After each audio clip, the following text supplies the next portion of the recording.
কাজটা কিন্তু ঠিক হয়নি। শেষ সময় এসে অন্তর্বর্তী সরকার বন্দরের বিষয়ে যে সিদ্ধান্ত নিয়েছে, এটা কিন্তু বিভিন্ন মহলে অত্যন্ত সন্দেহ তৈরি হয়েছে এবং তারা মনে করছে যে এর পেছনে আর্থিক বেনিফিট পাচ্ছে কেউ কেউ, কোনো কোনো গোষ্ঠী। বেশ চাপা একটা আলোচনা চলছে। আমি দেখেন এর আগেও বলছি যে অন্তর্বর্তী সরকারও কিন্তু তত্ত্বাবধায়ক সরকারের মতন তার নির্বাচন বিষয়ক কাজটা জরুরি ছিল।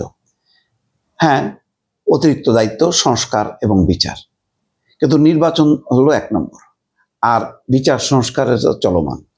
এটাকে লেংদি করে এত লম্বা সময় থাকা উচিত ছিল না। থাকতে যেটা হয়েছে, বেশ কয়েকজন উপদেষ্টা বিতর্কিত হয়েছে, বেশ কিছু সিদ্ধান্ত বিতর্কিত হয়েছে। অন্তর্বর্তী সরকার যেভাবে রেগুলার গভর্নমেন্টের মতন ফাংশন করে, মানে একটা হিউজ ভলিউম নিয়ে তারা চলছে এবং ছোটোখাটো কনফারেন্সে সেই সুদূর মধ্য আমেরিকা, উত্তর আমেরিকা, এই সমস্ত দেশগুলোতে সফরে যাচ্ছে, রাষ্ট্রের অনেক টাকা খরচ হচ্ছে। কেউ 5 স্টার 7 স্টার হোটেলের নিচে থাকছে না। এইগুলি বাদই দিলাম, সেই অপচয় তো আছেই। অপচয় কমানোর কোনো নজির দেখলাম না। যে এটা বারবার বলছিলাম যে শেখ হাসিনা যেই ধরনের অপচয় দুর্নীতি করছে, তার বিপরীতে খুবই একটা মডেল কিছু কাজ করা দরকার ছিল, কিন্তু সেরকম কোনো কিছু দেখলাম না, অল্প কয়েকটা বাদে। যাই হোক, এর মধ্যে গুরুত্বপূর্ণ একটা বিচারের কাজ করছে, এটা তো অবশ্যই ধন্যবাদ দিতে হবে।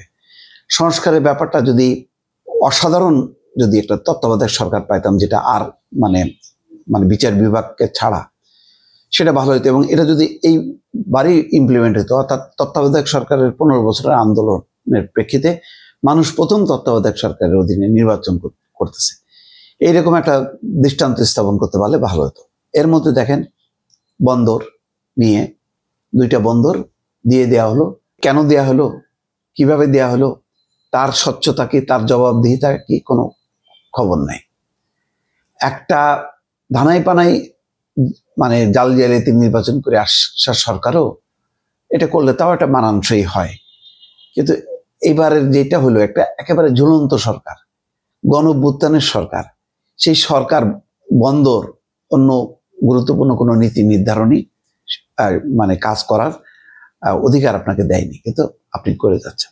যার কারণে দেখেন আজকে তারেক রহমান সচরাচর কিন্তু, বা বিএনপি, তারা সমালোচনা করে নাই ইউনূস সরকারকে। আজকে তারেক রহমানও কিন্তু এটার প্রতিবাদ করেছেন, বলেছেন অনির্বাচিত অন্তর্বর্তী সরকারের বন্দর কিংবা এলডিসি থেকে উত্তরণের মতো বিষয়ে সিদ্ধান্ত নেওয়ার এখতিয়ার নেই বলে মনে করেন বিএনপির ভারপ্রাপ্ত চেয়ারম্যান তারেক রহমান।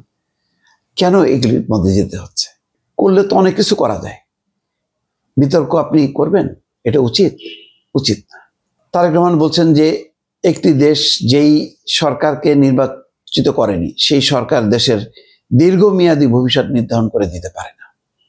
ঠিক, এটা তো পরবর্তী সরকার যদি মনে করে যে না, এই চুক্তিগুলি হয়নি, আপনি করে ফেলেন আপনার মতন করে, তখন কি হবে? একটা জটিলতার মধ্যে এখন যেরকম ওই যে আদানি গ্রুপের সাথে চুক্তি করে গভর্নমেন্টকে একটা বেঁকেতে ফেলছে না, এটা তো অনেকটা সেরকমই হয়ে গেল। এটা কি ঠিক হলো? প্রশ্ন রাখলাম আপনাদের কাছে, দর্শক।